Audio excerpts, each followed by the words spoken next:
Welcome to the Batcast.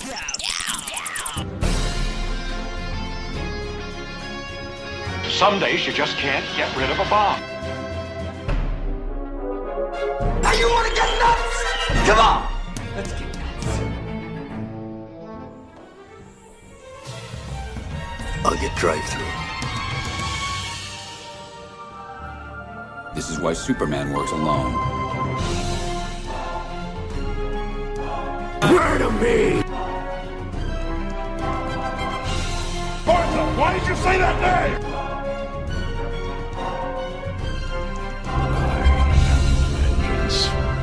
I am the knight. I am Batman. Hello and welcome back to the Batcast. It's almost been a month since we've recorded an episode.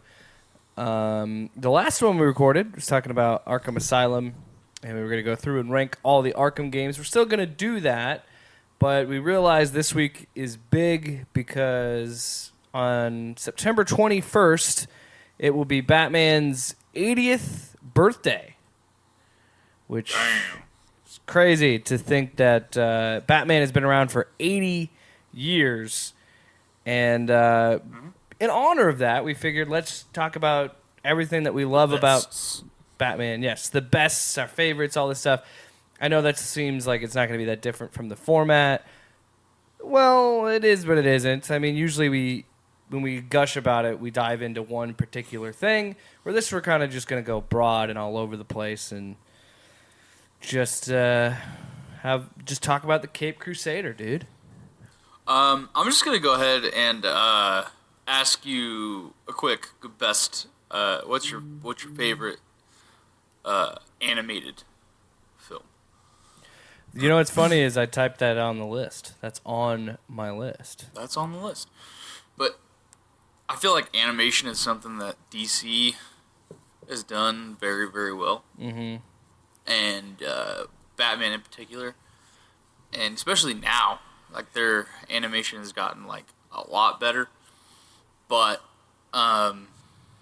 what's your favorite Batman animation?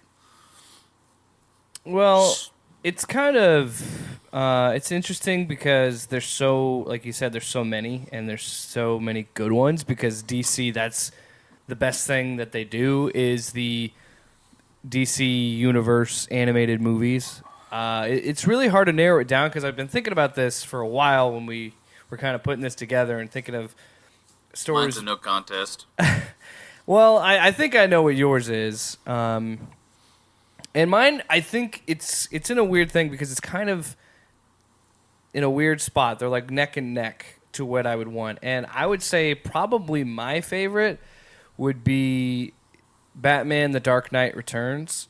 Now, that's obviously split into two parts. Part 1 or part 2? I'm just going to say the deluxe version where it's both of those combined, because in reality, they're not that long and they could totally just be their own movie. I don't know why DC wanted to... I think they're like an hour?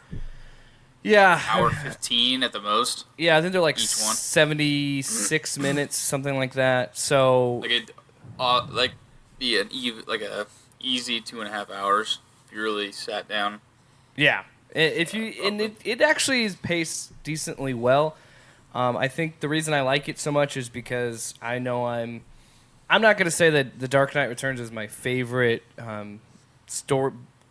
comic book arc from Batman, but it's definitely, there's a reason why so many people love that story, and I think it was when Frank Miller wasn't crazy and wasn't a psycho. He was actually decently good.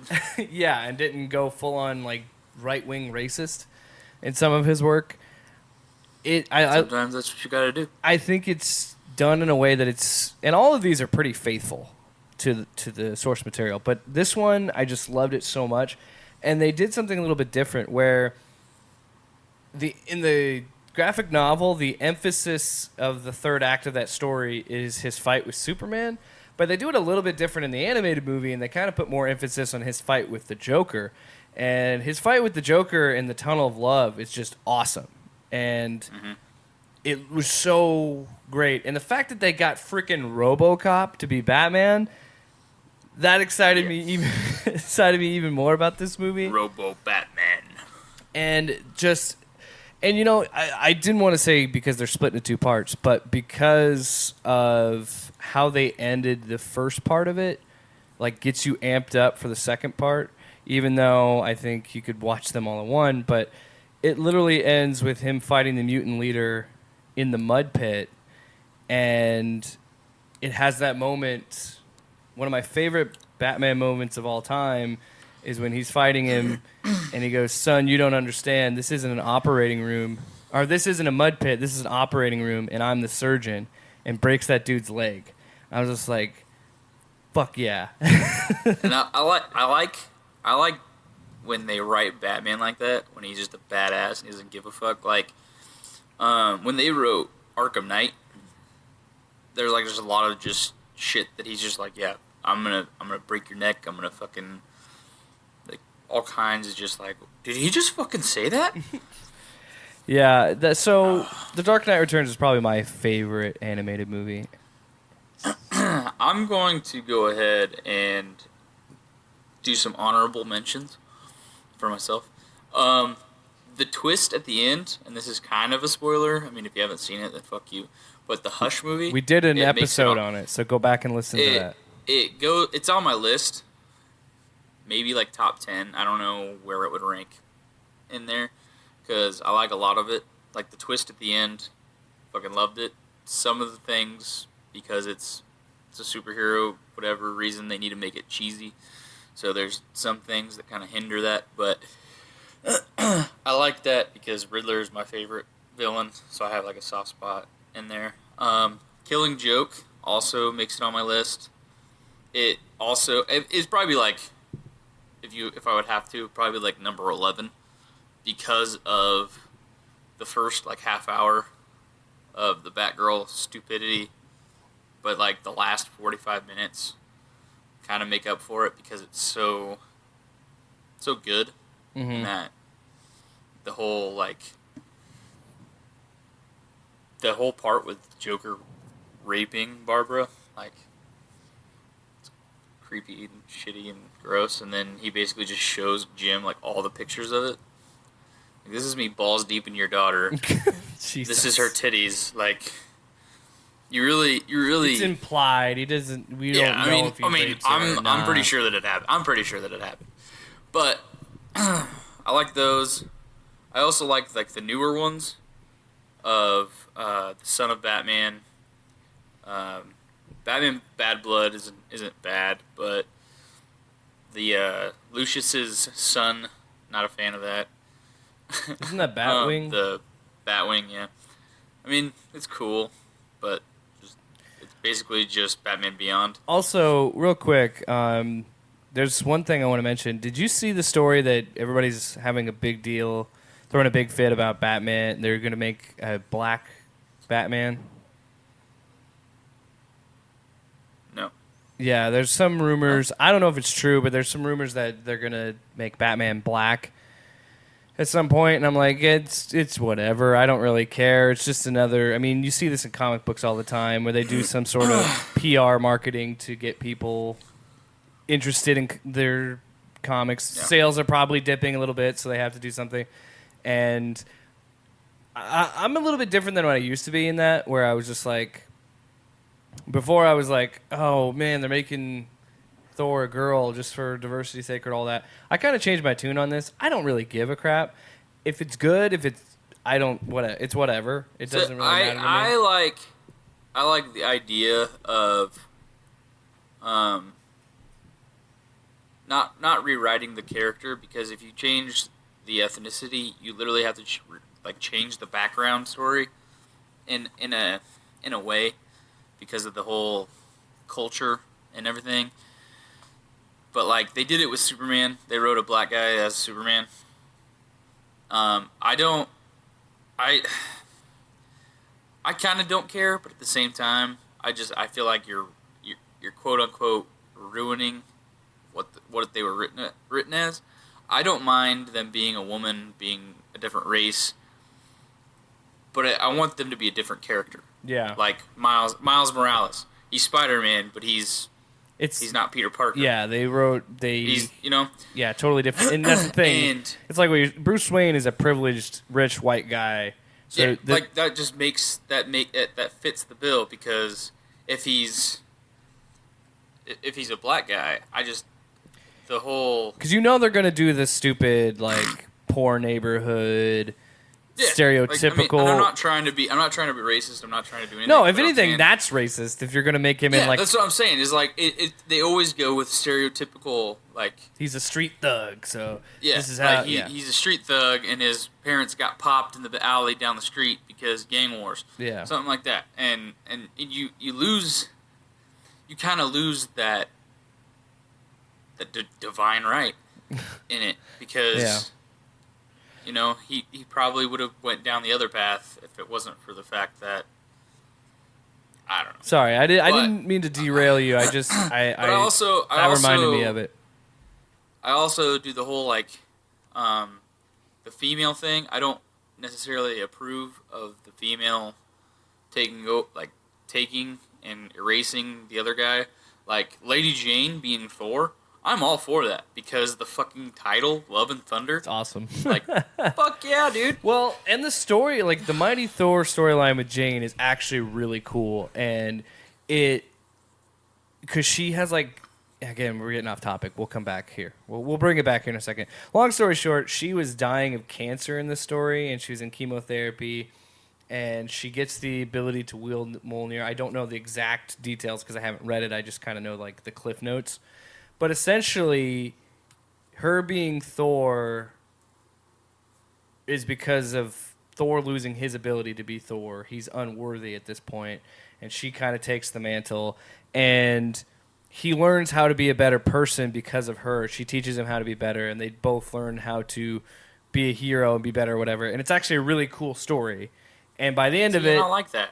They both become Thor. And I think that's what they're going to do in the MCU. I think they're both going to be Thor. And see, I like when they do that, where they don't eliminate a character to make way for this PC, this whole new stunt where they acknowledge that the character exists and they keep them in there and they're still a thing. Like with the whole 007 thing, like I get it, it's a code name. It's not the person.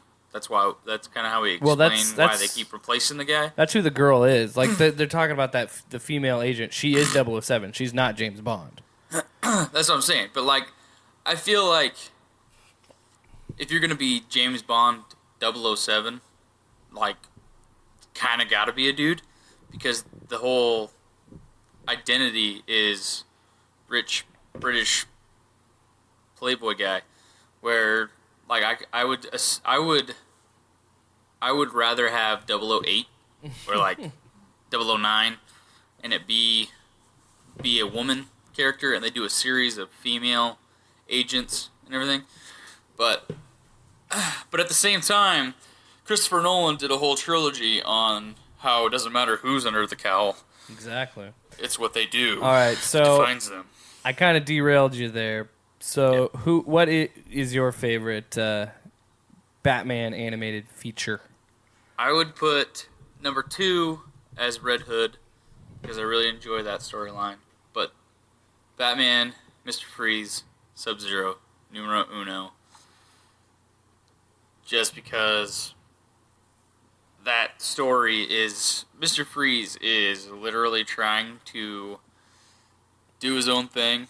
He's like separated himself from society in like the Arctic. And he's doing all this research. He's taking care of a kid. His parents died, something. He's taking care of this kid. He's got 2 pet polar bears, which is really badass. And he's really trying to help Nora, his wife, and everything. And then fucking the submarine just like derails his whole project, fucks over his wife. She's probably gonna die if he doesn't find a fucking organ donor. And he's like, bitch, I'm gonna go fucking find Barbara Gordon. She's the only donor I got. Kidnaps her. He just decides to be a fucking bad guy again. He's like, hey, I don't give a fuck. All I want to do is save my wife. and like at the end, it's very Batman and Robin, where he finds redemption. He's like, I'll take it to my grave, kind of thing. Really like it. Enjoy it. Yeah, I honestly thought you were going to say Under the Red Hood. I really enjoy that one. I do. That one is the one that I said that was neck and neck with The Dark Knight Returns. I think Batman Under the Red Hood comes in a very close second because of just Bender as the Joker. Yeah. But back onto Sub-Zero, I agree with you. I love that movie. I mean, Batman the Animated Series and that movie are the reasons why I love Mr. Freeze so much. And we'll get into it when we talk about our favorite villains. Well, I mean, we might as well just jump into it since you already got it going. We'll just do our favorite villains right here. Well, it's just the reason I love Mr. Freeze so much is he's not really a villain. He's just a very sad, tragic character who Batman doesn't despise. Batman doesn't want to hurt. Batman hates fighting. Like Batman is always reluctant to fuck with Mr. Freeze because he's like, I get it. I lost my parents. It was tragic, but because in a sense, they're like Mr. the same Freeze person. is doing exactly what he's doing. Yeah. Yeah. Because Batman's fucking over dudes to try and keep the peace. He's like, I'm fucking dudes so I can save my goddamn wife. Exactly. And that's the beauty of it is because they make a joke about it in Arkham Knight, and of course we're going to do a deep dive in Arkham Knight. We'll get back to the Arkham series after Batman's 80th birthday. But there was a joke that you talked about where we were playing through it. I'm actually playing through Arkham Knight again on PS4. But there's a scene at the end of the game, spoilers, I guess, if you haven't played a 4-year-old game. Batman reveals his identity by the end of the game. So when you're going through the end game stuff, people know that Bruce Wayne's Batman. And there's one of the henchmen that says, how many people does it take to become Batman? It's like 2 dead parents and 1 dude not to get over it. And it's true. Batman can't get over the death of his parents. That's the whole reason he does all this stuff. And yeah, like you just said, it's very similar where Mr. Freeze can't let his wife die. He literally froze her because he's like, no, I'll save you. I'm going to fix this. And he's on this crusade. And it's like, dude, you got to move on. You just got to let her die. And which is really sad. It's fucking tragic. whichever series is it, I think it might be the new animated series. But one of them, he saves her and she leaves him because he's a bad guy. Wasn't it Sub-Zero? No. He doesn't. I don't think he saves her in Sub-Zero. Well, yeah, when we talked about it when I did the Batman Beyond pitch, he comes back in the Batman Beyond series, and it's still fucking sad in that story because he gets another chance to live, and he still can't be happy because of all these things. And it's an extremely relatable story because when you love someone, you obviously know because you have a wife, and I've been with Ashley for 6 years. In that situation, I don't know if I would be better than Mr. Freeze. I would do anything to keep Ashley alive. Yeah. Mm-hmm. So you kind of level with him. We actually had a.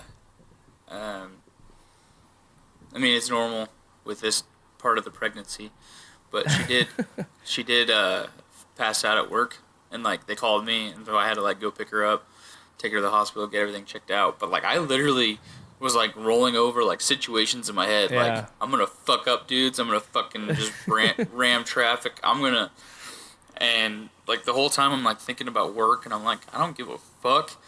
Like I'll rob a bank if I have to. Like I don't even have this kid yet, and I'm already like imagining killing motherfuckers to compensate for the life. Exactly, and that is why I love Mr. Freeze so much, is because all great characters or villains have to come from a level of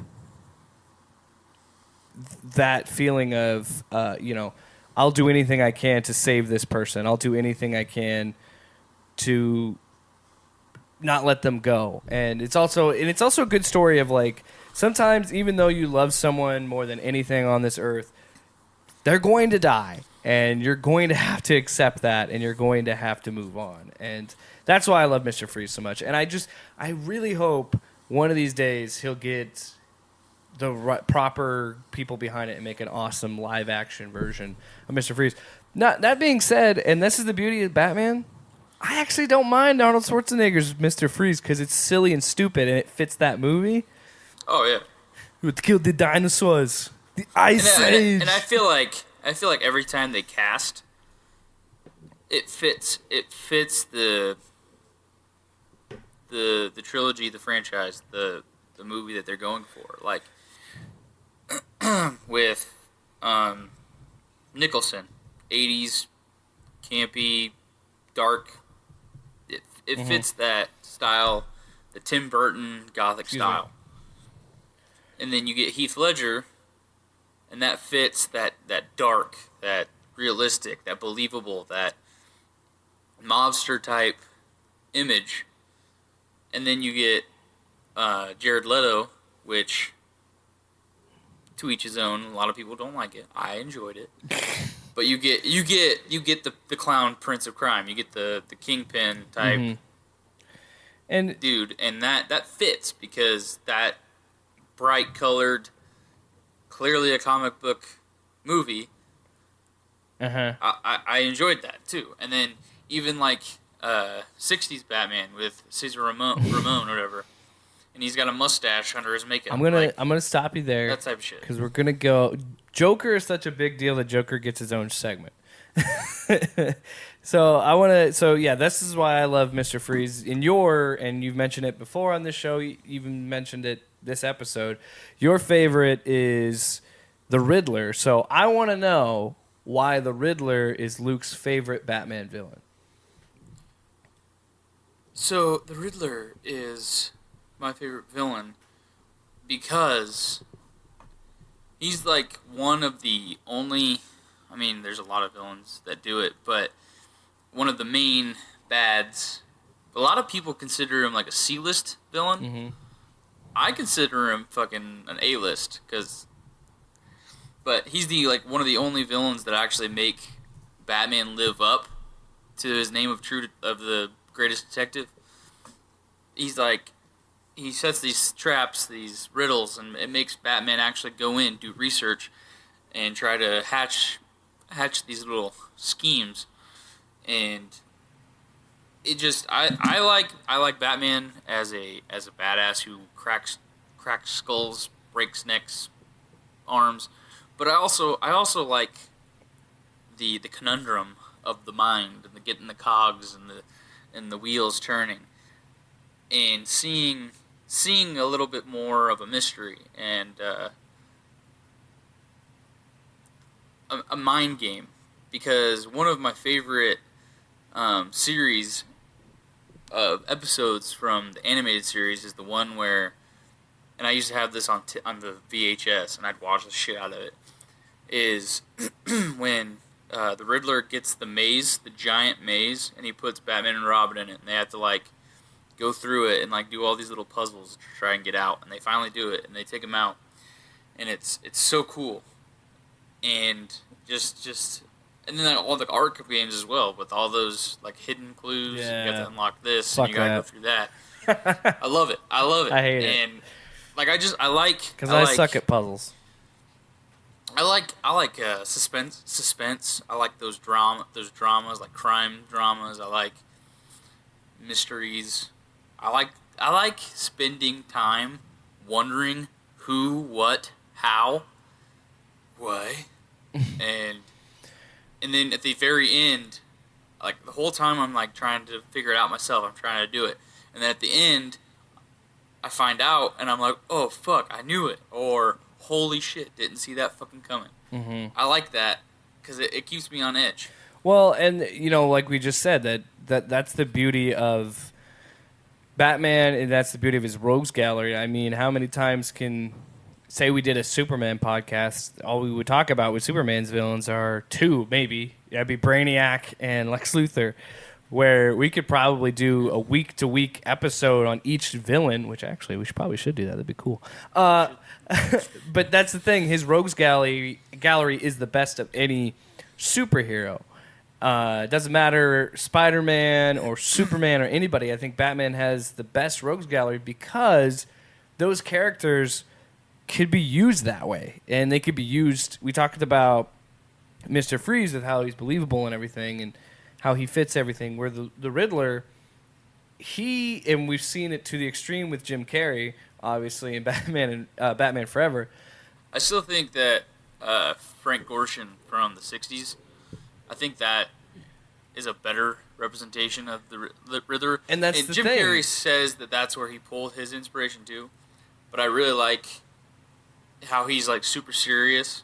He's super like intelligent, but then he just like goes on this like weird like laugh because he's just giggling because he's so excited to set a trap, to set a riddle. He's just like, and that's the thing is you could use him that campy and play him that way, but you could also do, and you know, like you and I have talked about this idea of like you could make a Jigsaw style Riddler and it would make sense. It would fit his character, and you could make it dark and gritty and have those puzzles. And I think that only really works. Now, I could be wrong, obviously, but I feel like that only works in the Batman lore. And that only works for Batman characters, where they can, one minute, be silly and goofy and over the top, but in the next minute, they could also be someone who makes a Saw-like contraption that you have to figure it out, how to get out. And a great example of that was Batman Earth 1. DC started doing this, and they're still doing it. They took some creators and said, this is the Earth 1 line. It's not tied to any continuity. Tell the story that you want to tell. And they got Jeff Johns to do Batman. And his second volume, the first volume actually focuses on Penguin and Cobblepot and all that. And both of them are great. And the second volume focuses more on the Riddler. And I think a little bit of Killer Croc, if I remember correctly. But the way that he uses the Riddler is how I would like to see him in a modern movie, where he kills people like with bombs on trains, and where Batman can't figure something out, and he murders a bunch of people and stuff like that. So I want to see more of that, and I think that's what makes the Riddler so cool. Is he's not, and everybody calls him a C-lister. Everybody makes fun of him because he's not quite the Joker. oh yeah, it's like the Joker. He's the Joker with a gimmick. Yeah, the Joker has no. I mean, he's got a plan, but it's like he just kind of does shit, and then he jokes about it afterwards. Where the Riddler will do it, and it's basically a joke the whole time. Like, his whole idea is, I don't want to actually do this. I just want to prove that I'm smarter than you. I want you to figure it out, but I want you to struggle the whole time. He's like a weird psychotic teacher. Because, you know, the teacher wants you to be challenged, but they want you to figure it out, and they want you to pass their class, but they want you to struggle and learn how to figure it out. That's what it's kind of like. And, I mean, there's multiple versions of the Riddler.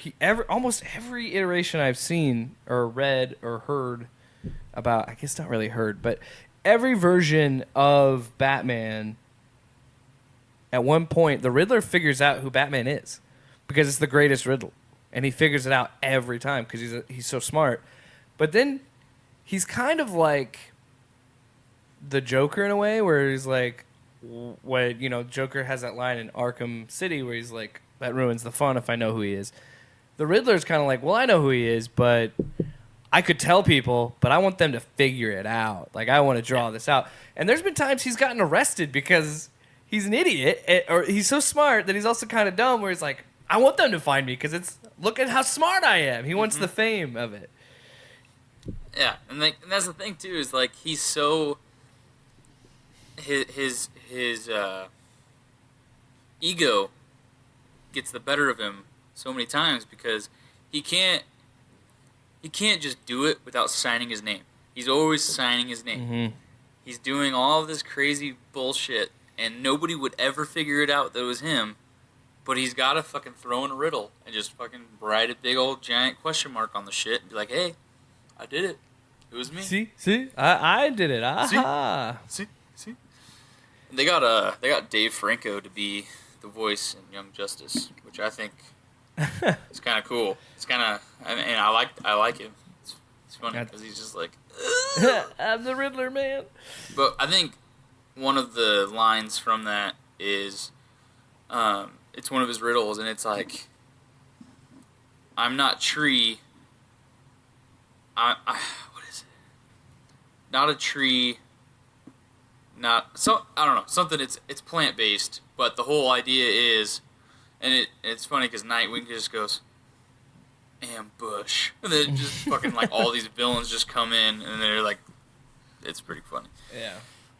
I mean, people can have their opinions on Batman Forever. I would argue, I've kind of gone ebbs and flows with it. As a kid, I loved it. As I got older, I was like, this is really dumb. This is why I killed the franchise. But at the same time, then you accepted it. Well, I also thought of it... because it is a great cinematic masterpiece. Well, I thought of it this way. It works perfectly for what it wants to be. Like, it wants to be a 90s version of the 60s camp. And I think that's what... Mm-hmm. That's what Arnold Schwarzenegger brings to, Mr. Freeze and Batman and Robin, and that's what Jim Carrey brings to the Riddler and Batman Forever. And like they even like joked about it too, because at the scene where they go to the Riddler Two-Face's hideout, they're climbing and it's a big metal island, and Robin's like, "Holy rusted metal, Batman!" And he's like, "Huh?" Huh?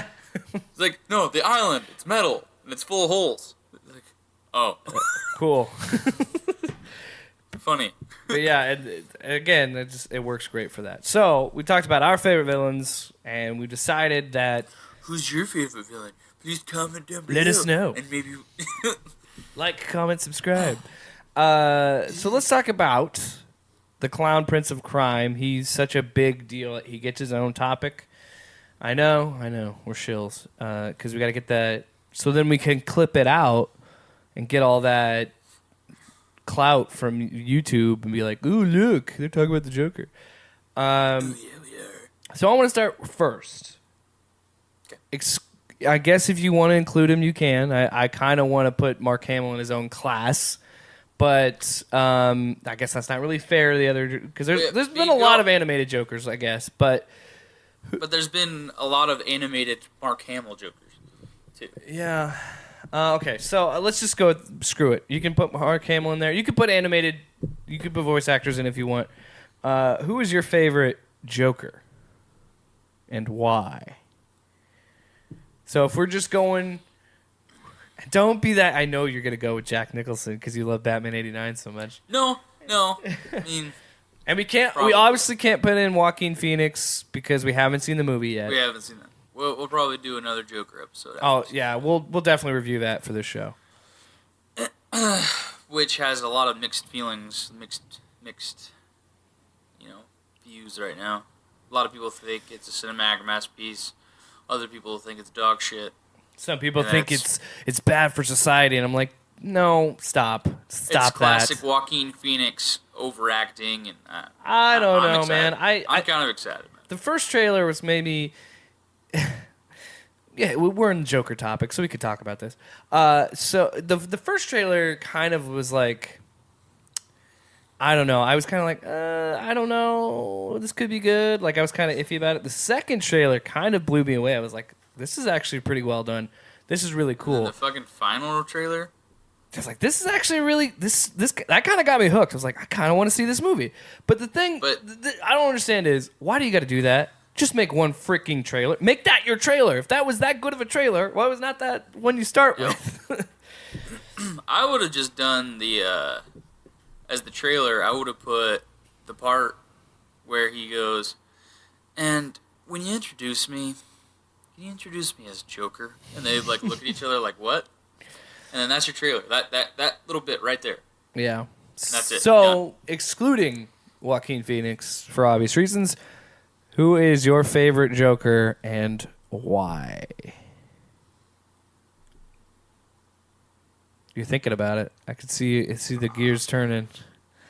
I do enjoy Nicholson's performance. I do. I really do. I couldn't get over the fact that his mouth was just Okay. constant. So, how many... Okay, let me just look at this real quick. I want to try something a little bit different then. Let's try this a little bit different. So, I think you and I will probably agree, and everybody on the freaking internet is probably going to say Heath Ledger, right? So, is Heath Ledger your favorite? I want to get an answer here. I'm trying to get a hot take. I enjoyed Heath Ledger. I really did. I do, and I think that for Christian Bale's Batman, Heath Ledger is iconic. It definitely deserved every award that it got. Oh boy! But I forgot Zach Galifianakis was the Joker in the Lego Batman movie. yeah. Mm-hmm. Anyway, I also like 60s, Cesar Romero, whatever. I like him. there's too many. We can't do a ranking. There's way too many. There's a tiny like sliver, an inkling of me that wants to pick Jared Leto as my favorite. Wow, man, you would get so much shit on the internet. I know I'm gonna get shit, but I look at it as a way that, and I said this when we reviewed Suicide Squad. I always fuck up the name when I say it. The Suicide Squad, because there's so many sisses. Sissy. But I said this in the review of it, and I think that I like his laugh a lot, because it almost sounds painful. Mm-hmm. Like when he finds out that something happened to Harley, and he's like crying, but it's a laugh. He's like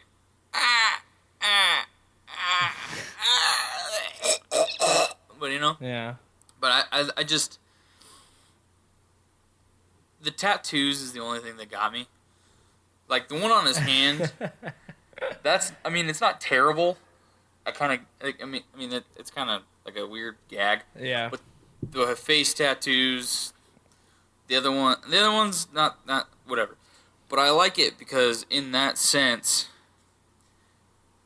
he's doing all these things. He's really serious, and then he just like breaks out into a laugh because it just hurts to do anything. And I enjoy it. And I will literally go back and watch that movie 100 times over just for him. Jeez, man. Oh boy, that's an interesting movie to watch now, because I go back and listen to the episode that we put up already. That was from 2016 when we just got out of the theater seeing it. And you were really into that movie, and I was like, this is kind of shit. As soon as it started, and you got the music, and you're just going through, and you're seeing all the villains, and they're all getting captured by Batman, and the Flash comes in. I'm like, dude, they're gonna do it. Flash comes in, takes down Boomerang, and I think it's cool.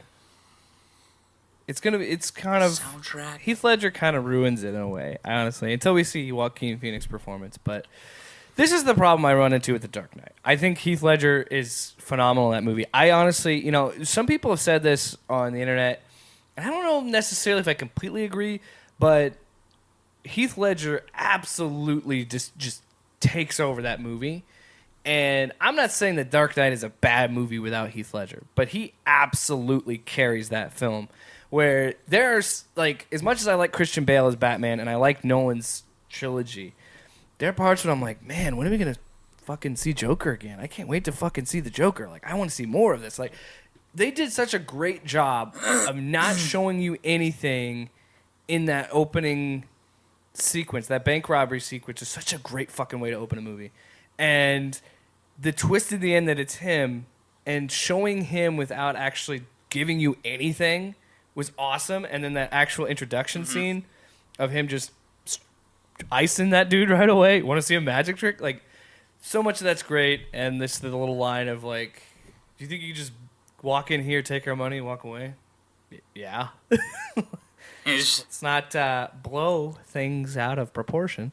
Like, that's the one thing about Heath Ledger's Joker, though, is he doesn't have an actual laugh. I don't think he ever actually laughs once. The only time I think he really like lets out a Joker laugh is in the interrogation room. I think that's really the only time. He just says, because that's when he laughs. When he's like laughs and like, I don't want to kill you. Yeah, you're too much fun. Or I guess the part where he's hanging upside down. I think that's where he really has his laugh. But for the most of the part, you just get him going, ha, ha, ho. He kind of gets a little bit of a squeal when Rachel kicks him, and he's like, kind of chuckles, Like, Yeah, I like that. Yeah. Heath Ledger kind of took it and made it such a performance that, like, every actor wants to do that role now. And it's like, everybody wants to... And it's so kind of... I don't know. It kind of gives... Heath Ledger's my favorite Joker. I hate... A lot of it... Mark Hamill's so great, and, like, just what he did with the Arkham games, like, even if you took away the animated series, you took that out of the conversation, just what he did in those Arkham games were fucking great.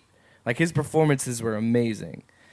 And it's so close. I think those two are kind of neck and neck. But I would say the Joker, my favorite Joker, because I'm a basic bitch, is going to have to be Heath Ledger.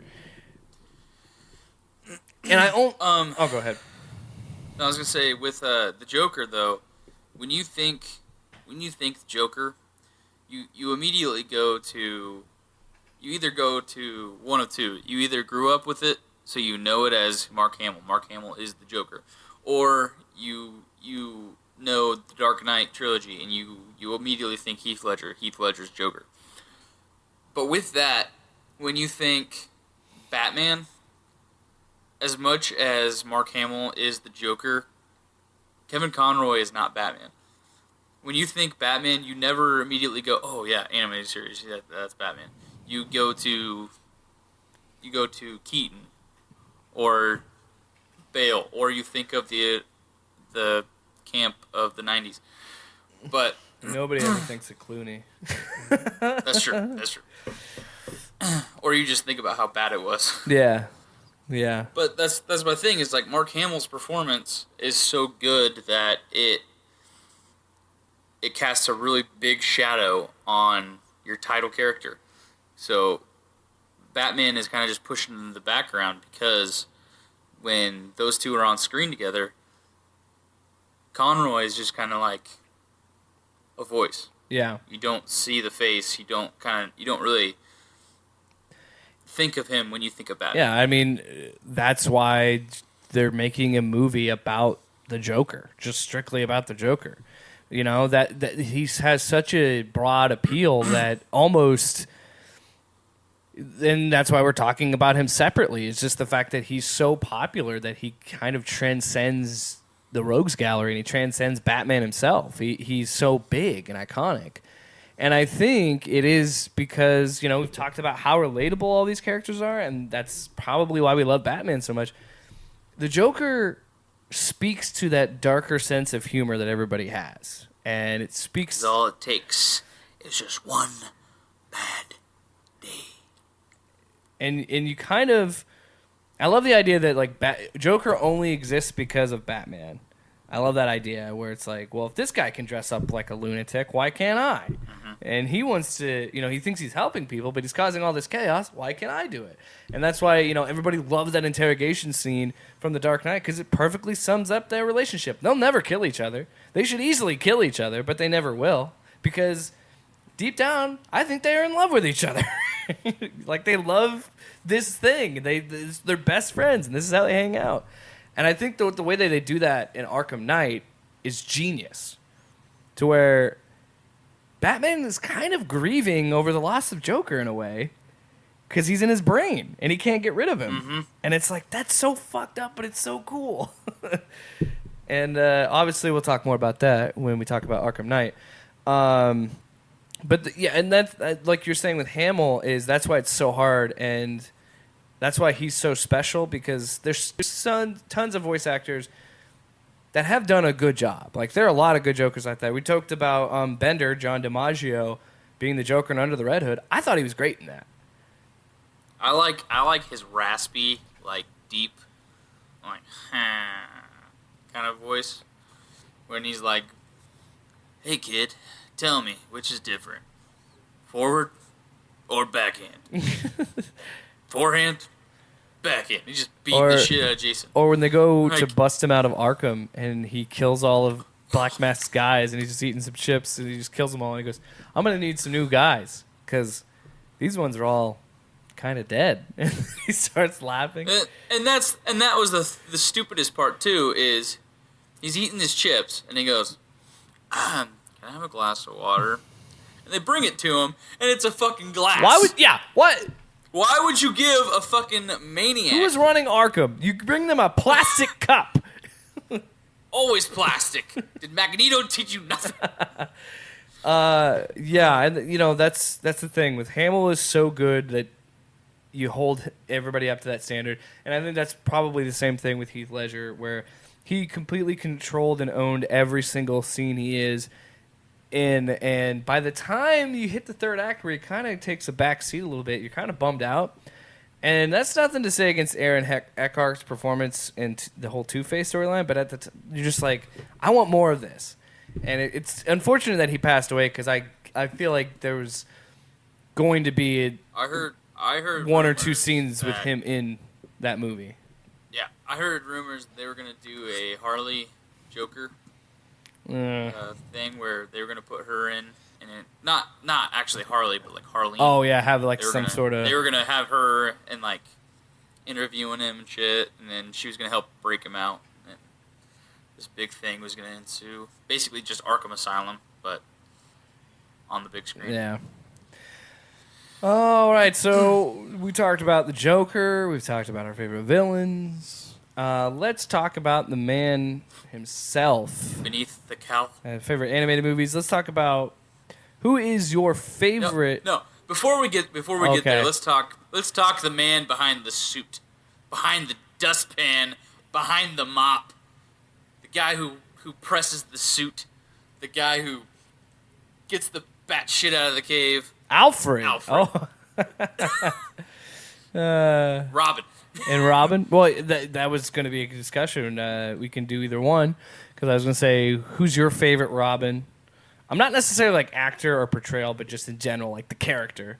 So yeah, or we could also talk about Alfred. I mean, I don't know what else we could say about Alfred. The animated Alfred is kind of a fucking saucy dick. He's savage. Like, there's one where he's like, "Hey, Alfred, will you draw me a bath?"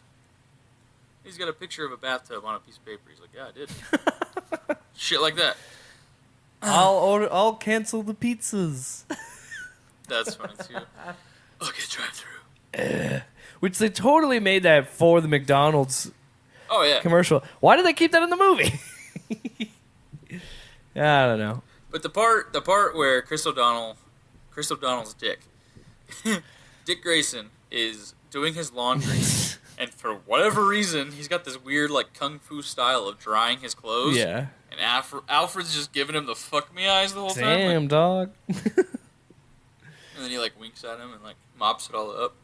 But that was why? Or the we joked about that too. I'm sure that'll come up again when we do the commentaries.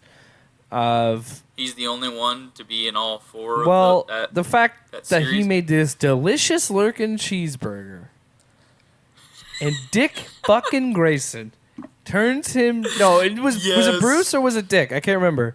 Either way, he's talking about how he's gonna feed it to the dogs, and I'm just like, no, he comes in with the cheeseburger and he's filling up his bike in the garage so he can leave. oh yeah. And he comes walking in, and he goes, "Is the master leaving?" And he's like, "Yeah, he's just on his way out." And he, like, walks away. And he goes, "Oh, I'll just go see if the dogs are hungry." And he's like, "Ow, no." Come here. No. I get that I'm a fucking billionaire, but I got there by not being wasteful. Put that shit in the fridge. I will eat it later. And then, for whatever reason, we went on this big, like, drunken joke that we put a Red Robin in the back cave. And the fry cook was going blind because he was living in a cave. Anyway. He was surprised. I also really love how they built up the relationship of Alfred and Bruce Wayne in the Dark Knight. Yeah, the Dark Knight trilogy. I think they did a great job of that and kind of set up the father figure that Alfred really is. Another funny thing about Alfred, I was playing the Telltale. Really versus Dad. I was playing the Telltale game, and Adam was there. And Adam had one of the funniest jokes he's ever had, where he looks at Alfred and he goes, "You know what's always bothered me? Why does Alfred have such a strict dress code?" He's only hanging out with one other person. Well, That's true, yeah. Because like the only time they ever hire any more staff is like when they do parties. exactly. Yeah, they get a It's catering literally just service. Alfred. Yeah, and it's always like, dude, you could be rocking a fucking t-shirt and sweats. What are you doing? No shit. And why? And I mean, I get it. I guess Alfred likes to do it, but like, why not just fucking be like, hey, Alfred, you can live here. You don't have to work. We'll get somebody else. And also, why is he? I want you to man the computer in the back. But why is he though? I don't want you to do anything. He brings in all these orphan kids, and it's not until fucking Barbara gets paralyzed until she's the woman in the chair. But it's like, hey, no pun intended. That's also really fucked up. Woman in the wheelchair. Comic books are brutal sometimes. But dude, you're like in your 80s. You're not gonna understand this computer shit. Get the young kids in there. No shit, dude. I love Alfred because he's always like, to me, the grounded, funny parts of Batman. Because it's just like, here's this fucking geezer, just like, he doesn't owe. And that's the thing. Bruce is a grown man. Bruce can clean up after himself. Bruce can take care of himself. I understand the sentiment of like, I want to take care of you. It's the last thing I could do for your parents, and I love them, blah, blah, blah. But it's like, Alfred, he's a grown-ass man. I guess maybe he thinks he's just a mental patient because he's a grown-ass man who dresses up like a bat and beats people up, maybe. Yeah. Well, my dad told me this, and he was like, because he was watching Gotham, and he was really into it, and then it got really, really shitty and stupid, so he gave up. But like first season, he was telling me, he's like, maybe the reason that Alfred is so like clingy to Bruce is like when he was first hired on, Martha had an affair. Oh yeah, with Alfred, like he's his real dad. and he's his real dad, and they didn't say anything in order to like preserve the image of the Waynes. And then, like, as they were getting ready to tell him, that's why they took Bruce to the opera. And that's why they were doing all these things for Bruce. They were gonna like break the news, be like, "Hey, this isn't your real dad." They got shot up, and to preserve the secret, he was just like, "I'm just gonna fucking stay here. I'm just gonna fucking live out my days catering to my bastard son in a cape." But. Yeah, like that explains why he's I think that would be a really interesting storyline. So into his life. A little Maury Povich for Batman, but I dig it. That's kind of like fucking how Arrow went. Fucking Yeah. Found out his parents were like sleeping around, and his sister's really his best friend's dad, and he has like another fucking sister who's actually Asian, and she is a fucking League of Assassins too. Fucking, I don't know, man. Fucking, Arrow, man. fucking Jerry Springer. Arrow Springer. So yeah, let's do it, baby. And I already know your answer, so I will go first. Cause We talk about Robins first. you're gonna say Batman for last.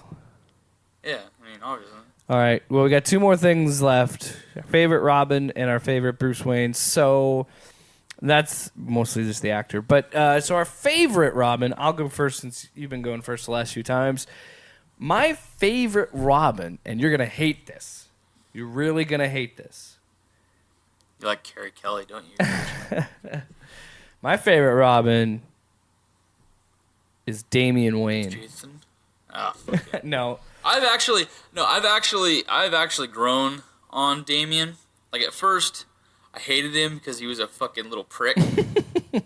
but after like watching some of the movies, reading up on him, learning a little backstory, I actually like him. The reason it's not bad. The reason I think that Damian slowly became my favorite Batman, and I still like Dick Grayson a lot, and Jason Todd's really the only one that sucks, but they kind of redeemed his character in a really cool way. But, and Tim was okay. But the reason I love Damian so much is because it's actually Bruce's son, and Bruce is actually having to face something real, and he's having to learn how to be a father. But at the same time, he was an estranged father, so he's also that he didn't know he had this kid, so he's trying to win this kid's affection. But it's also funny in a way that his kid thinks he isn't fucking hard enough, where he's like, yo, we gotta kill these mofos. We gotta ice these dudes. Because, I mean, honestly, if your mom's Talia al Ghul and your dad... Your grandson of the fucking demon? When your grandpa is Ra's al Ghul. I say Ra's, you can say Raish, whatever you want to pronounce it as. Fucking immortal, motherfucking badass fucking... Just imagine what you would think. Cult leader. If your grandpa is like, oh man, he just passed away, you're going to go to his funeral, and then you just watch your mom just whoop, drop him into a friggin' pit, and he just comes back out like, hey, what's up? They're just hanging out. You know how traumatizing that is for a fucking 8-year-old? I just watched my grandfather die. But I think I like Damien a lot because of those things, and also because Damien doesn't put Batman on a pedestal, and he doesn't idolize Batman where he'll call Batman on his shit. And yes, he's a bratty fucking kid, but he's a kid, so he's gonna be annoying as hell. Like, that's kind of, people always bitch about Damien that way, but I'm like, dude, he's a fucking kid. And also think about his upbringing, okay? You're born into the League of Assassins, or the League of Shadows, whatever you want to call it, and you're trained by the Al Ghuls, and then you're like, oh, by the way, your dad is Bruce Wayne, who's a billionaire, has tons of money. Oh, and at nighttime, he likes to dress up as a bat and beat up on guys dressed like clowns. A guy likes to do riddles. A guy that's a human refrigerator. Things like that. And then it's also like... Think about the sales don't forget... Come on over to the cooler. Grandpa trained him, and Grandpa wanted him to be his own son. And that's how your mom met your dad, was because he was trained to be an assassin. But he told me no, so I hate him now. Yeah, and I think that's why I love Damien so much. We don't give Ra's enough credit. I like Ra's al Ghul a lot, and I think I like him a lot because of like how they perceive him in the animated show in Arkham, where he calls Batman detective.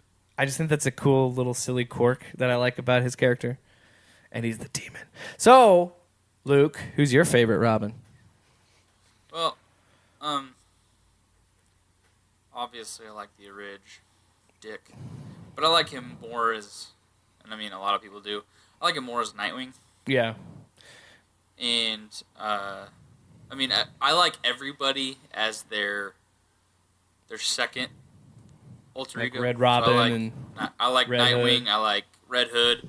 The only one that I don't really care too much for is Red Robin. Because, Yum. Just be Robin. But Jesus Christ. And why doesn't he get an endorsement deal? no shit. You should get bottomless fries. That's why we put it in the fucking cave. No, I miss actually you. like Tim a lot. Tim was in the new animated series, and his storyline in the part where they fucking make him this basically Joker's son in the fucking Batman Beyond Return of the Joker. That was fucking. They like I really reanimated enjoyed that him as storyline. Joker's son. That was fucking wild. Yeah, dude, that's fucking crazy. But I also really enjoyed the Arkham storyline with Tim too, because they make Tim much more of a badass in that aspect. They give him a fucking hood. They shave his head. He's not a pretty boy. He's more technologically savvy. I also like that he was in a relationship with Barbara. Yeah, which is kind of funny because I'm pretty sure all of them at some point had a relationship. Even with Barbara. Batman, apparently. Batman, yeah. According to the Killing Joke movie. In the animated, in the Batman Beyond series, they actually address that because Terry asks Barbara, who's the new commissioner, he's like, "Hey, I tried to get a hold of Dick and Nightwing, or whatever," and she was like, "Yeah, after we broke up and I had that weird thing with Bruce, he kind of just stopped talking to us." I don't like that. Like, wait, what? I don't like that at all because Barbara's supposed to be like a daughter, and I don't want to think of Batman fucking his daughter. No shit. and the fact that he's fucking his son's fucking X. X, yeah. Bruce Wayne, you're a piece of shit. But I like the idea of Damian giving into his past and giving into his roots, where he's like, hey, these guys, I'm going to follow what my grandpa started. I'm going to fucking be retribution for this fucking city. And he's going to do that, and he basically just starts killing dudes, and the whole injustice when they do that thing, where he was like, said something. It was when he's fighting Batman. I know. He was like, I'm your son. I know the and he's sequence. Like, my son died a long time ago, whatever. Yeah, and I thought he said something to. It was either that or something to "you killed my son" or something like that. Yeah, like, and he like says that Dick was his real son, which is like a shot to Damien, like, we're blood, but that doesn't make me you my dad. Which I enjoy that too. But I always in Titans is a pretty good show too, and they're doing the whole daddy issues thing and why he left and everything, and I really like that as well. And I kind of like the guy that got to play Batman. They got the dude from Game of Thrones. Game of Thrones, yeah. Which you can tell he's trying really hard not to do his accent. Yeah. Because it leaks through every once in a while. But well, and for me, go ahead. Well, I was gonna say, for me, in all honesty, I grew up on animated series, and the new animated series. I grew up on Batman Forever, Batman and Robin, Teen Titans. So I like Dick Grayson. He's the original. He set the bar for all Robins to come, because they're not only living in Batman's shadow, they're living in Robin and Dick Grayson's shadow. So they got to seek approval of him, but they also have to live up to that legacy of the red and green. And I think he is the one that is the best choice to be Batman. I remember when they, fake killed Bruce Wayne, because they tend to do that every so often. Oh, book sales are down. Let's kill a character, and then bring him back. He was Batman for a period of time, and I think he was a better. And they ran the Dick and Damien. Yeah, and I really liked that a lot, because I think in a way he was a better Batman, because I think he had more compassion, and I think he was. Even though, and that's the cool thing about Dick, is like, even though he got a very similar situation as Bruce, he handled his trauma better and didn't lose his humanity the way that Bruce Wayne lost his humanity, because Bruce Wayne is no longer Bruce Wayne. He's just Batman. Where Dick wants to have a separate life. He wants to be different, and that's why he dated Barbara for a while, and that's kind of why he broke off from Batman. He was like, I don't need to live by your fucking codes, man. I'm my own person.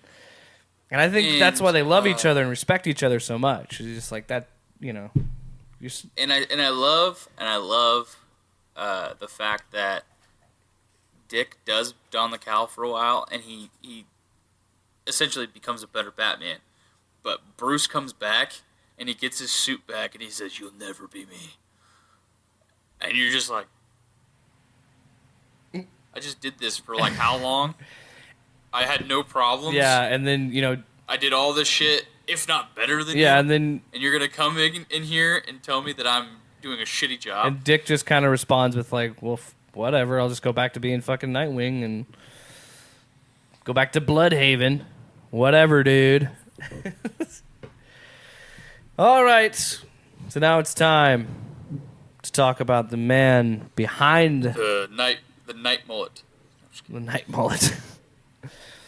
That's the movie I'd watch. Did you ever, did you see, you keeping up with WWE with the guy named Ricochet? Yeah. Did you see? Sort of. He, for SummerSlam, I think, he wore Nightwing gear. Like, he legitimately wore a full-body Nightwing suit. That's really cool. And wrestled in it. No, I didn't see it. But he's always with the Lucha Bros or whatever. Well, those three. Yeah, he kind of does his own thing. He's awesome. Ricochet's awesome. But yeah, people hate him. He does that flip. I hear so much shit talk on him. He does that flippy dippy shit, and I like it. But I always, whenever I hear it though, I always think of The Code of Mask Wrestling. Ricochet. Ricochet. Yeah, he did a full Nightwing costume. It's badass. Let me ask you this. Blue Nightwing or red Nightwing? Blue. Blue, yeah. I like red more as a color, but the blue, man, you can't go wrong with that. Because I like to associate Damien's Nightwing with the red. Just because Injustice and like all that alternate universe bullshit. And I feel like red indicates darkness. It's supposed to invoke hunger and anger. Because the Red Hood, he's very, very angry that he died and came back as a Batman zombie. So he's the Red Hood. Thomas Wayne, his logo's red. He's just fucking drinking and killing Flashpoint fuckers. Batman.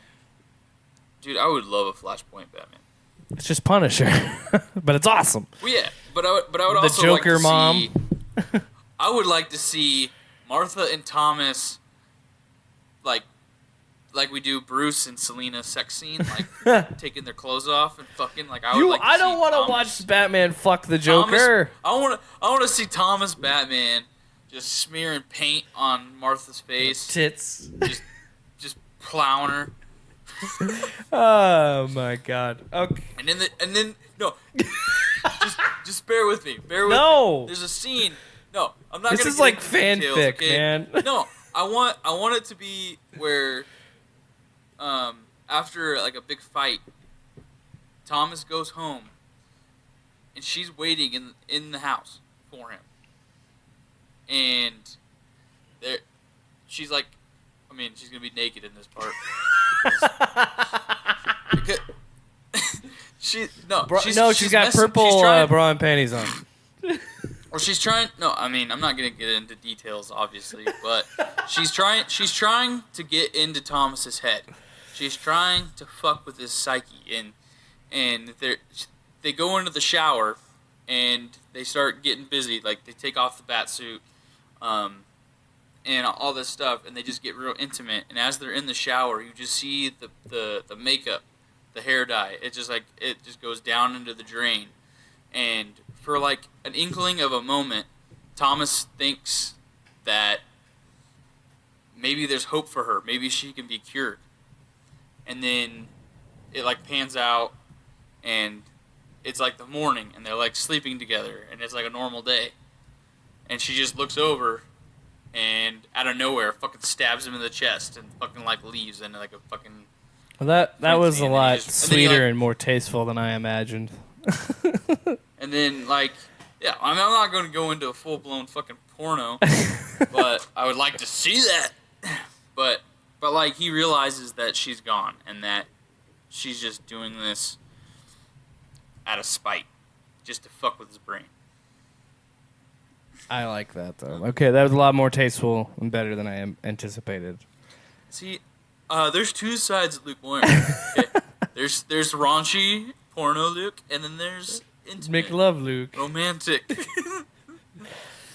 Okay. This one could be rather quick because I know the answers. I think I could be wrong. Our favorite Bruce Waynes. I think my favorite Bruce Wayne is Christian Bale.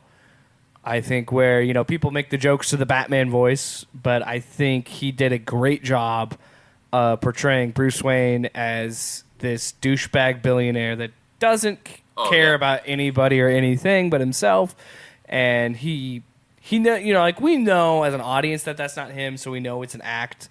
And like the scene in Batman Begins is one of the great when he kicks people out of his house at a house party. If I ever have a get together like that, I want to do that. First of all, I'd like to thank everybody for being here, drinking all my booze, being a bunch of freeloaders. Seriously, it's freeloaders like you. I mean, the best ending is he's like, "Get out, stop laughing. No, it's not a joke. Get out." But along those I'm gonna end a party like that earlier. sometime in my life. It's gonna happen. Oh yeah. But the thing is like he's like, hey, you got to have a social life, Bruce. Like you got to do something. He's like, what do billionaires do? And he goes, I don't know, drive fancy cars, date supermodels, spend money. And then So immediately he shows up to the hotel or whatever, buys it, goes swimming in the pool with two supermodels. because those two girls are swimming It's in the pool, so he buys it. They're European. They don't. They Or don't know the anybody. thing where he needed just to be a dick. He's like, Harvey Dent and Rachel are gonna go to the Russian ballerina thing in Gotham. It's in So town. he closes He it. just closes it because he buys all of them to hang out on his yacht. He's like, hey ladies, I'm gonna sell out these tickets, buy all these tickets, kind of thing. Fuck that. You're gonna come hang out with me. So that's why I love Christian Bale's Bruce Wayne, because he just does not give a fuck, and he's so funny and entertaining to watch. Underrated performance. And I know, I do enjoy it. I'd say he's definitely a good number 2 Ooh. in that aspect. And I know you think I'm gonna pick Keaton as my favorite Bruce Wayne, but I'm not going to, because Keaton's Bruce Wayne is a fucking moron. You want to get nuts? Come on, let's Come get on. nuts. Let's get nuts. That's in the intro. But yeah. I have no words for fucking Michael Keaton's Bruce Wayne. That's amazing. Because he's constantly just like trying to do shit, and he like, is it Batman Returns when he brings him the fucking soup? It's cold. And he's like, it's supposed to be cold. Oh yeah. Like, I think that was the first one. I don't remember. It might be the first one. but he just like is super like repulsed by this soup, and then Alfred's like, no, it's supposed to be like that. And he goes, Oh. oh yeah. And the fact that, and I think it's funny too, where they're eating dinner and he just stops and he goes, I don't even think I've ever been in this dining room. And they just walk out. Jeez.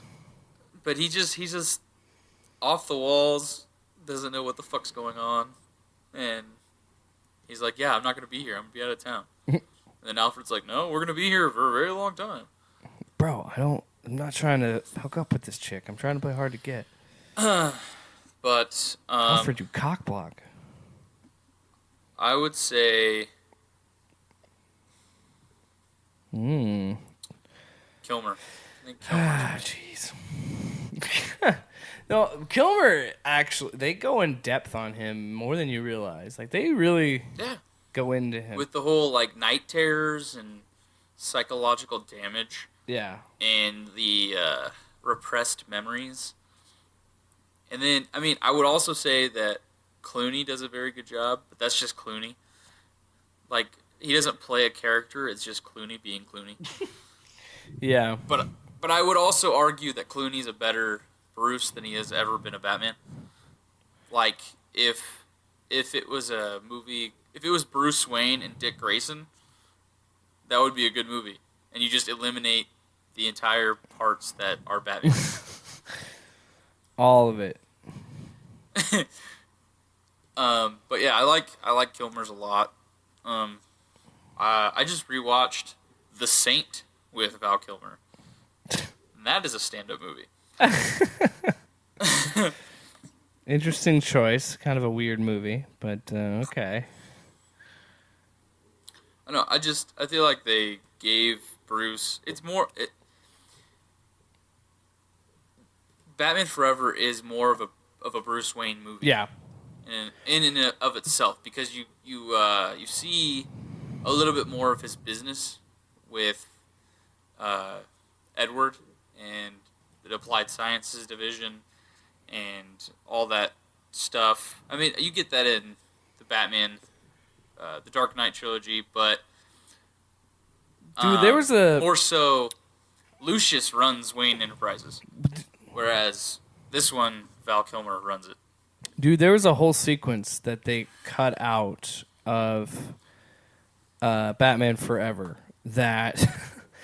and we can talk about more about this when we actually when we eventually review those. And do the commentaries. But there's a whole deleted scene cut out from that movie where he's in the Batcave, and it's after he gets shot in the head.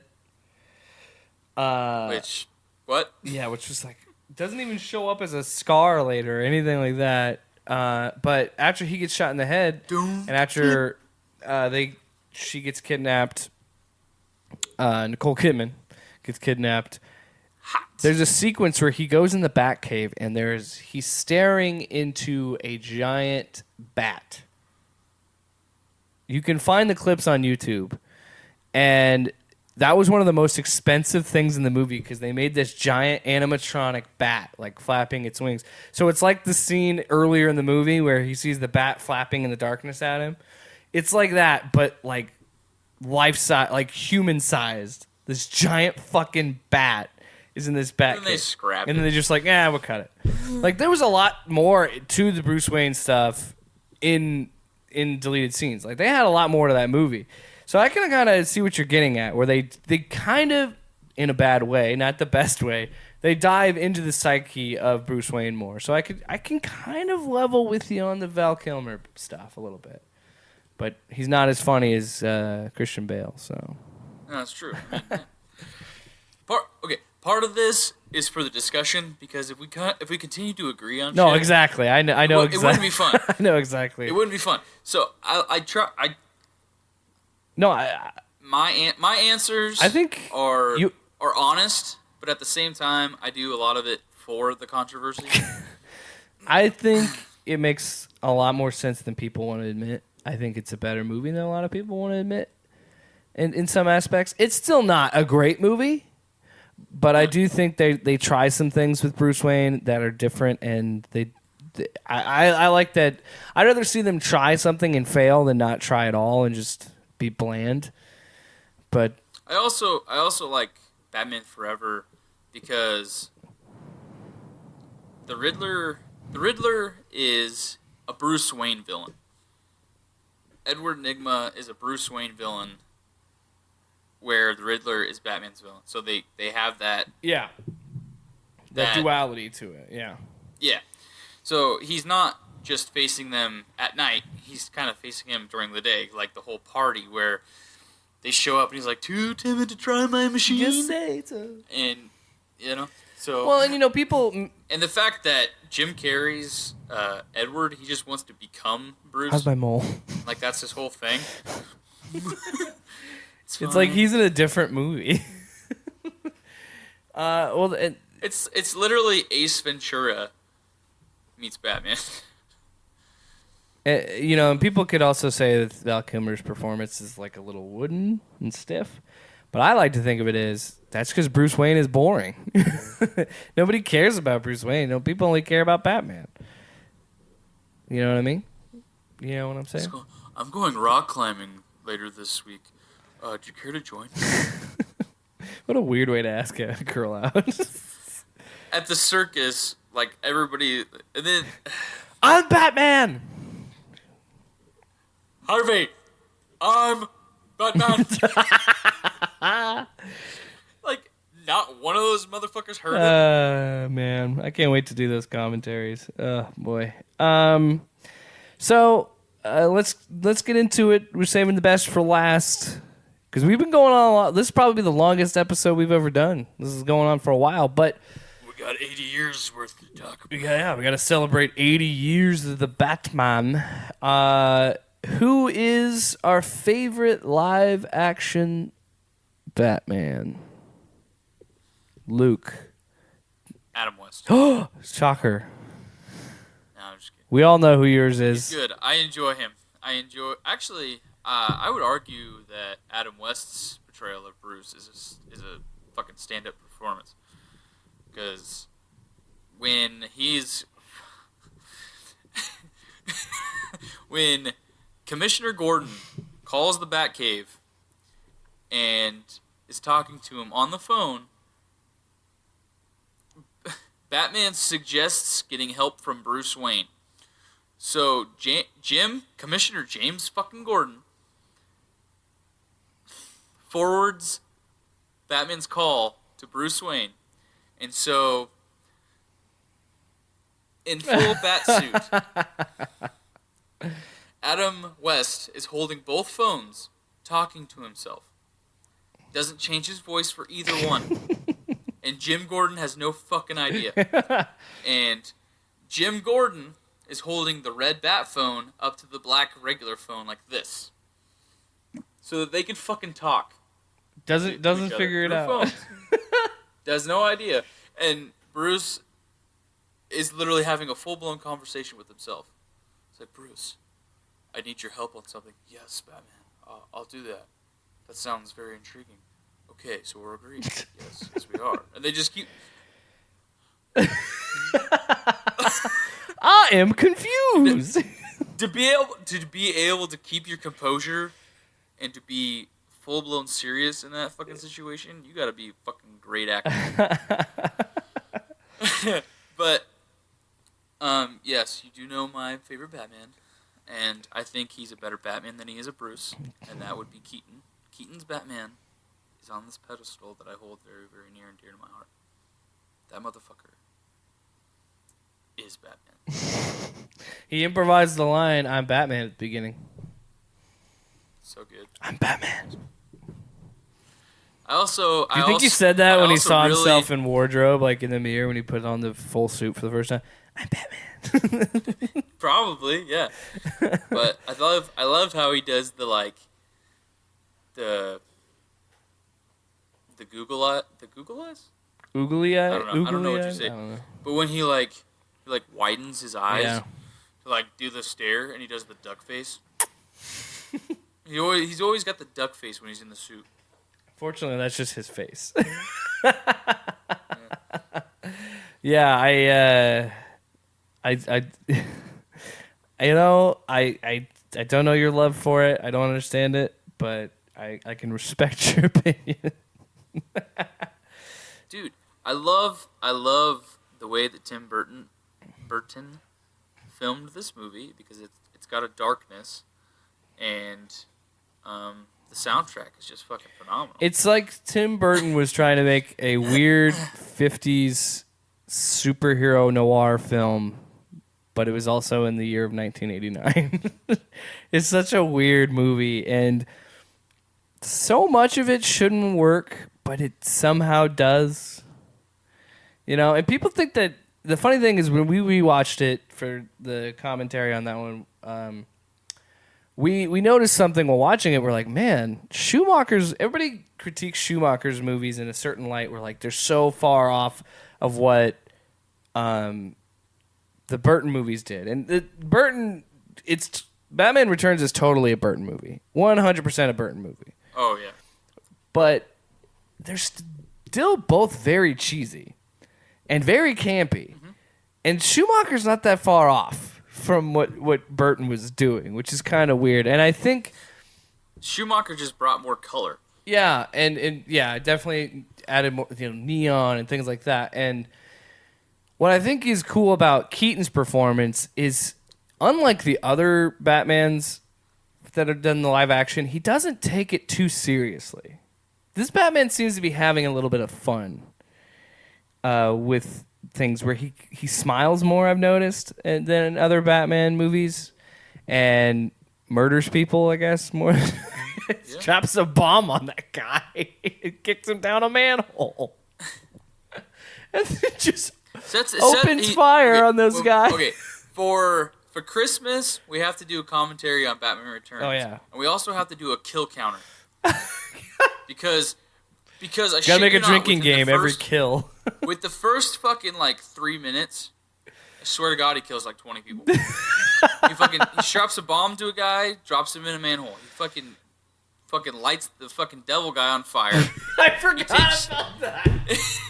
He takes the dude on stilts and just fucking drags him with the fucking Batmobile, I'm pretty sure. He fucking runs over the weird skull guys.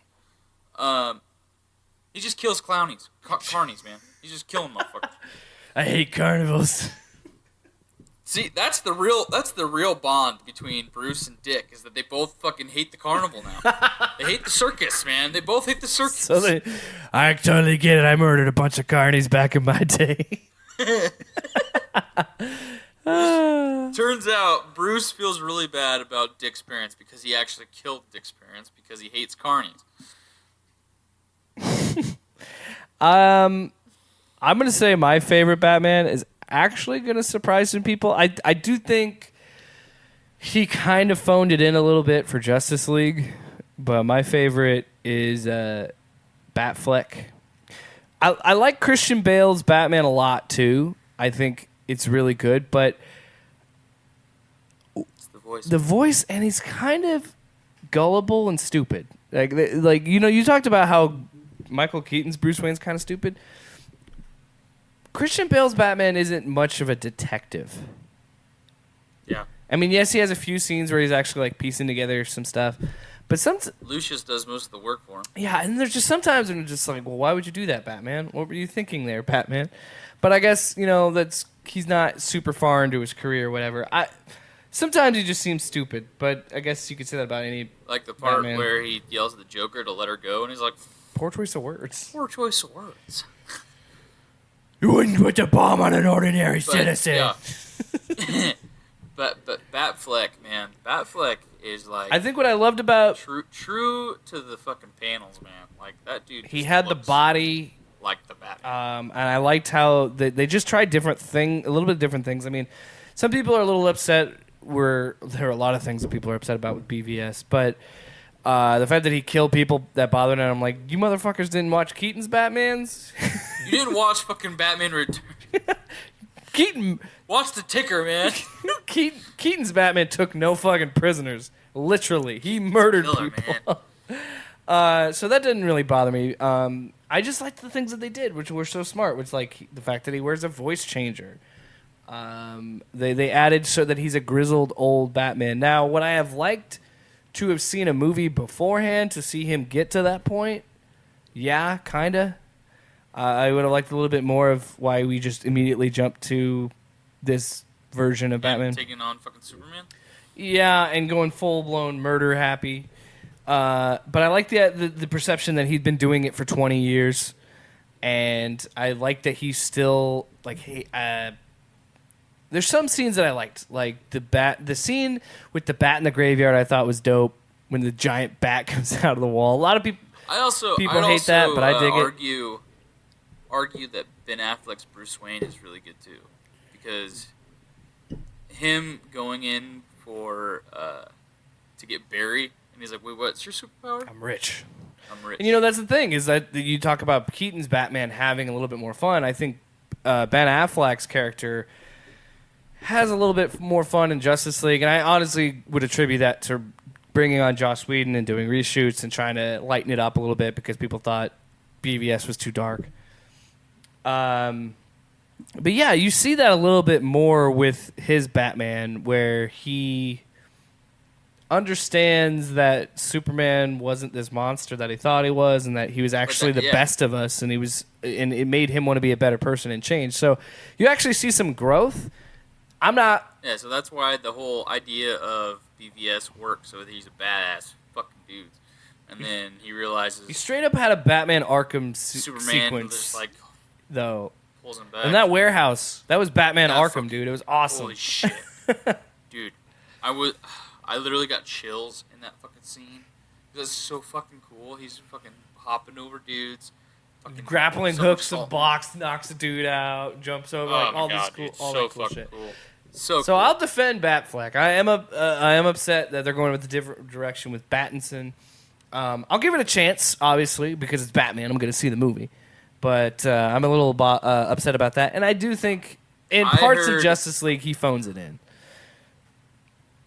Yeah, I heard that Pattinson is going for is it Long Halloween? So yeah, something in that realm where they're going to try and incorporate Multiple all of his villains. villains, not all of them, but most. The ones that If you could do it right, it could work, but I don't know how you condense that story. We don't want to go down the route of Sony Yeah. with multiple villains because they've tried it twice with But Spider-Man. the problem with that is, Fucked it up. how do you put that in 2 hours, 2.5 hours? How do you fit all that crap in 2.5 hours? You know? Yeah. It's impossible. Impossible. Fuck it, make it a Make it a 4-hour movie. I'll watch it. Split it up in 2 parts. Have a intermission potty break, and then watch part 2. So I want to end this. I'm kind of excited for Batman. I am too. I think it'll be an interesting because, and a lot of people always go to Christian Bale for approval for the next Batman because they hold Christian Bale so high up on your Batman scale, and Christian Bale thinks Pattinson's a fucking stand-up guy, like a fucking great actor. Yeah, he's like, I'm in. He thinks he's like, that's fucking gonna be cool. Let's do it. And, I mean, I guess, but the only thing I have a problem with is, and this is with Spider-Man too, and remakes and reboots of the like, is they don't wait long enough for us to forget about the previous. Mm-hmm. You know, where even with Batman with Ben Affleck, you still were thinking about Christian Bale. Yeah, that's what I'm saying. It was so recent, and the reason why you can accept Christian Bale's performance is because you're not really comparing it to anything, because it's 10 years, 11 years after Batman and Robin. Yeah. Well, and that's the thing with Batman Begins. You didn't have a comparison to Batman. Nobody compared it to that. Like, yeah, and I think if you take out the Joker, just the fact that Joker's in the Dark Knight, I don't think there would have been any comparisons to those Burton movies either. Yeah. That's the only thing connecting that was like, well, what did you think of Heath's performance versus Jack's performance kind of thing? Yeah.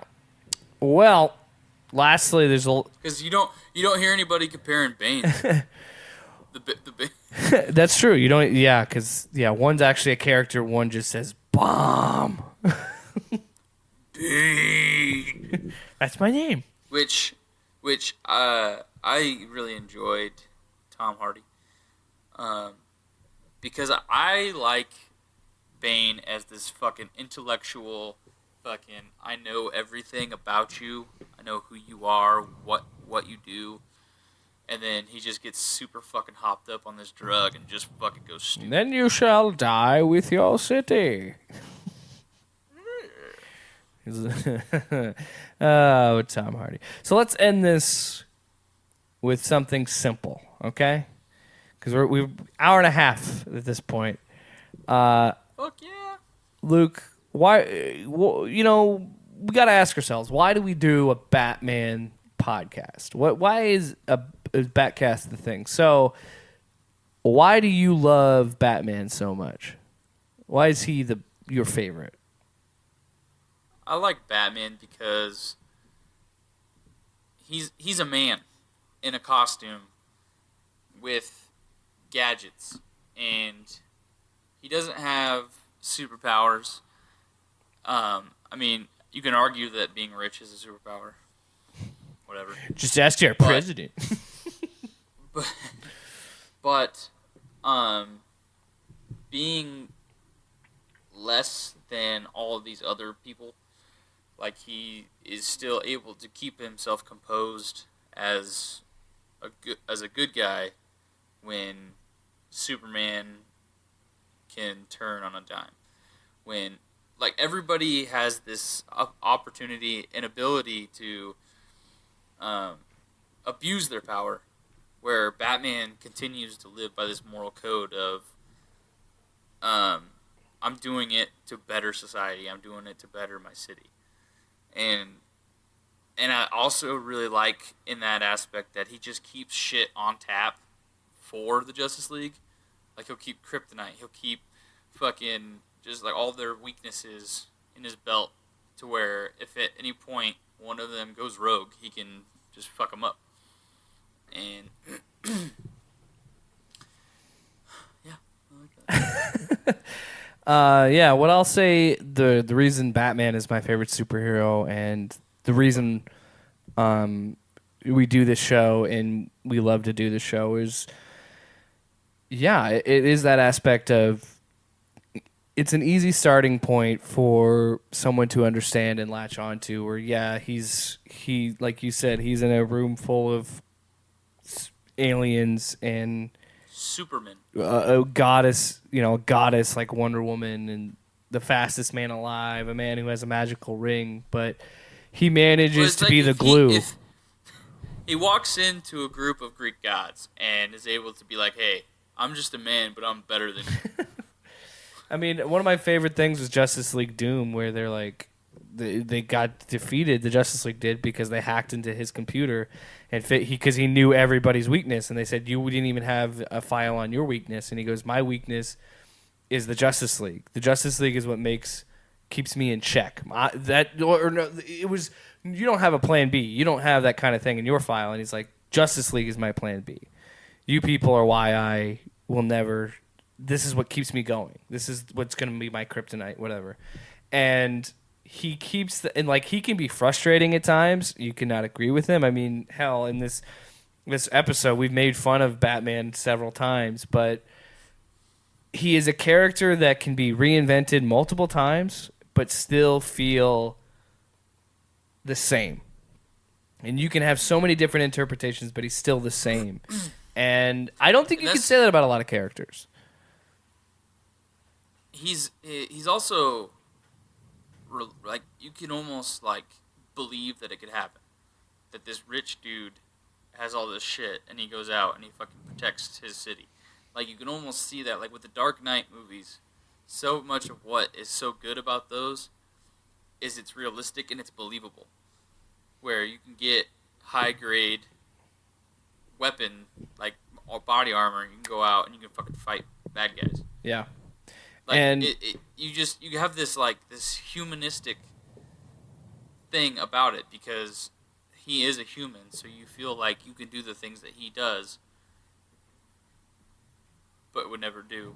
Like, yeah, you know what I'm saying? Like, yeah, and it's also there's a reason this character has lasted 80 years, because a character only lasts that long because it has to be human and it has to be something that we latch onto and care about. And that kind of character, even though he's a rich billionaire, you can see yourself being Bruce Wayne. You can, we talked about that with Mr. Freeze, and you do anything for the one you love. But you would also be like, you have it's an amazing story of someone who. And we joke about this that he can never get over it, and he still, there's times where they tease the idea that he doesn't deal with his childhood trauma, but he's someone who took the worst situation, and rather than let it does define him, but rather than let it crush him, he decided to make himself and the people around him better, and that's what a true hero is, and that's what we should all aspire to be. And I think that's why I love Batman so much. Hero. And that is why we do the Batcast, folks, because we have those kind of conversations about the Caped Crusader. What's another one? The Dark Knight. The Masked Vigilante. The Vigilante. So, happy birthday, Batman. I love We you. love you.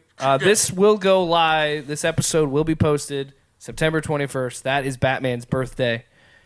Batman Day. There's a bunch of weird things that they're doing all over the country for Batman Day, so that's pretty cool. I know that it's not. The weird thing about it is it's not actually September 21st. It's just like the third Saturday in September is Batman Day. So it kind of floats. But happy 80th regardless to Batman. We should have planned ahead, and we should have gotten tickets to Six Flags. Done a live show. Spent the day at Six Flags hanging out with Batman. Not even going on rides, just hanging out with the dude that's playing Batman. The dude that plays Batman. Dude, fucking, I don't remember how old I was, but it was like right about the time that Batman Forever came out. And Six Flags used to do a water show for Batman Forever. Like, they had the Riddler, Two-Face, Batman, and Robin. It was so fucking badass. Like, I got pictures of it back at my parents' So- house. But it was so cool because it was like movie quality, like costumes. And it was this big, like, water protection. They were like on jet skis and shit. It was so cool. So until next week, where we talk about Batman Arkham City as we continue reviewing and ranking all the Arkham games. Until next time, we will catch you there. Same bat time, same bat channel. Baby.